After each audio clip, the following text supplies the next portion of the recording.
What up? I'm your host, All Facts No Opinion Sport Podcast. You understand me? We don't let nothing marinate. We get straight to the Oils, everything saucy. This 3 fight deal, 5 fight deal that Turkey offering, it sound WWE-ish to me. Am I wrong? Am I lying? We never seen nothing like this. For an example, I'm gonna use Teofimo Lopez. We just watched. Shout out the fight hype. We just watched the interview, right? And Teo breaking down his 3 fight deal. He got Hitchison for unification, Boots at 147, and then the prize fight. Well, I'm going to check that right there, right? Because every title fight is a prize fight. That's number one. So, number two should be number one is how you already know all the fighters you're about to fight on a 3 fight deal, bro. I understand you got $40 million, how Rock Nation was trying to offer AB $40 million for like for 5 fights, if I'm not mistaken, 4 fights. That's a contract. That's a deal. Cool. They signed you for that. Or Top Rank went over to UK and they signed Top Tyson Fury for 88 pounds, 88 million pounds. You know what I mean? And we backtrack that 88 million pounds. That's a contract you know for a certain amount of fights, but you don't know who the opponent is. You understand me? Because you still got your mandatories, you still got your unifications in the weight division you're in. So how you already got to fight in 2 weight divisions and you already know who you fighting like it's a fucking football game or like it's a basketball game, like you got to schedule these your fights. Nah, it don't work like that. It don't work like that. You understand me? And that's why I say this stuff is too WWE-ish. Now I mean, then on top of that, what fighter he paid 10 million yet? Ain't counting the nigga pockets, but everybody that fought on the Roddy card, none of them got $10 million. We keeping it tall. The pay-per-views ain't doing 100K. We keeping it tall. We keeping it tall. Now I mean, the reason I say I'm keeping it tall because Top Rank don't produce pay-per-view fighters. You already see they was hating on Tio in the Matiste fight. That's why the fight got called off. You understand? They dropped the ball too many times. And that's messed up. But Bud Crawford, 2-time undisputed champion, he should have been a pay-per-view star, a cash cow at Top Rank. Y'all dropped the ball. You understand me? Shakur Stevenson should have been a pay-per-view star. Y'all dropped the ball because y'all don't create pay-per-view stars. Now you got Keyshawn Davis.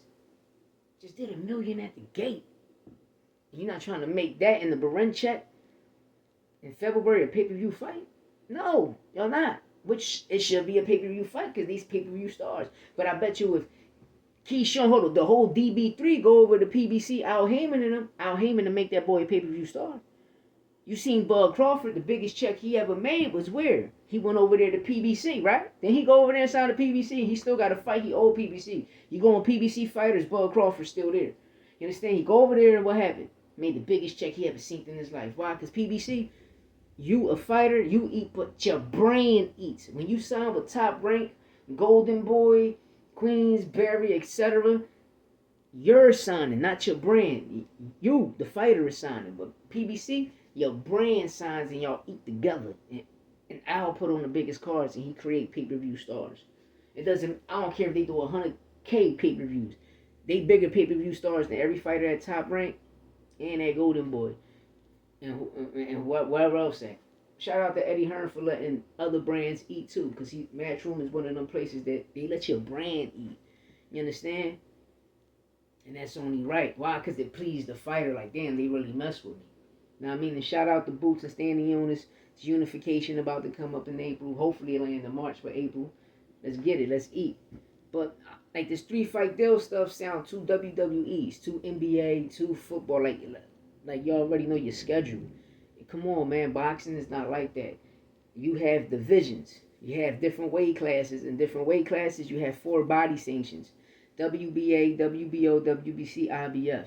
And each body sanction got a top 100, but the top 20 will be displayed. You understand me? And out of the top 20, the contenders, prospects, etc. fight each other. Then you got your mandatories and your champion. The top 10 on up, really top 5 on up. Let's eat. Let's get it. That's how boxing works. And who fight or not, if y'all want to unify or if you're going undisputed. Or you can use your body sanction to move up to another body sanction and fight that champion there. Like, if you got the WBA at 135, you can force the person at 140 with the WBA to fight. It happens like that. I mean, we watched Tank do it. We watched Tank do it at 130, 135, and 140. He had the WBA. And he even took the joint at 126. Y'all be forgetting that. When he fought Leo Santa Cruz at 130, remember he had the IBF and the WBA. Where at 130.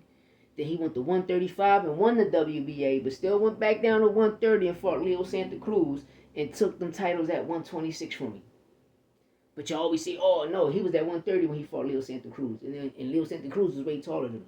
We got to keep it tall, bro. But besides that, like these fight deals, it's crazy. I understand you got a 3-fight deal. You don't know who the opponent is, but you already know who the opponent is. And you speaking of the opponents, it makes it sound like it's a storyline. But let me know what y'all think in the comments. I'm only keeping it tall, man. I'm standing on what I stand on, and that's it. You understand me?